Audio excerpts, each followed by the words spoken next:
The last few years have been an absolute disaster for Disney, and even though they tried to run from that and hide from that and use the mainstream media to try to push away all their responsibility, reality has come crashing down on them. No one can ignore the falling stock prices. No one can ignore the millions of subscribers that they're bleeding from Disney Plus, and no one can ignore the thousands of people that they're firing and the billions of dollars that they're desperately trying to cut from their spending because Disney is in trouble.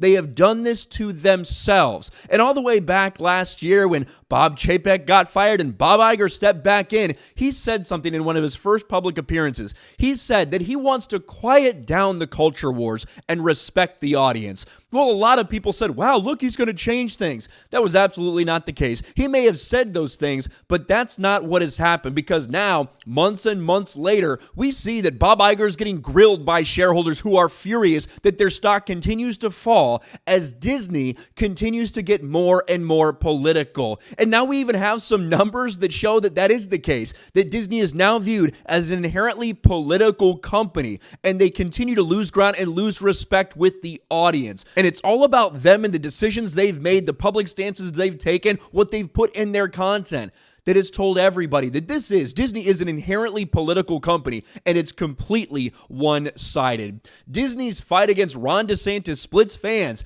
as it drops a dozen spots to 77 in a new poll that ranks the reputations of 100 companies. 100 U.S. companies were ranked on their reputations. They do this every year, and historically, Disney has been very well respected until recently. Now they continue to fall down and down and down. Now they're in the bottom quarter of all these big companies because, quite frankly, people just don't have the same feeling about them. They don't have that good reputation. And really, the interesting part is that their popularity did surge a bit with Democrats, with left-leaning people, but unfortunately, it cratered with people on the right. And that makes sense because that's what Disney has told everyone, even by things like firing Gina Carano for what she said. Yet Pedro Pascal, who said things way worse on his social media, nothing happened to him. When you get exposed in leaked Zoom calls, promoting a not-so-secret gay agenda and admitting that you do this and target it towards children, people know, people understand what's going on, and a lot of people, a big portion of people, do not like it.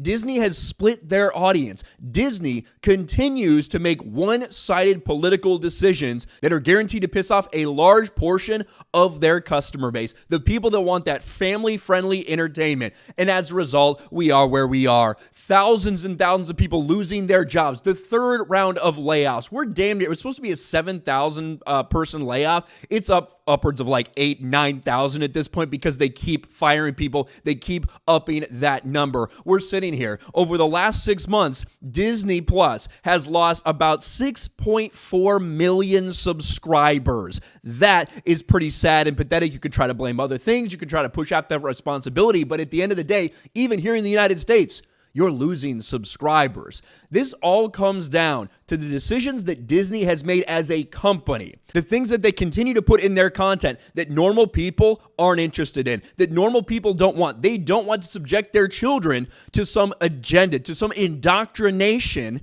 by the activists at Disney. But that is what they continue to push. That's what they continue to double down on. And now, you can't deny that it has divided people. We see it in the data that it's dividing people, and we see it in their stock price. Their stock is continuing to fall as they desperately try to save money anywhere they can, because it seems like everywhere, whether it's the parks, the box office, streaming, it seems like right now Disney is hurting because they are, and they can't blame it on anyone but themselves. They are the ones that are responsible for this. Let me know your thoughts in the comment section below. Smash a like button, subscribe to the channel, ring the bell for notifications, share this video out there, and I'll talk to you later.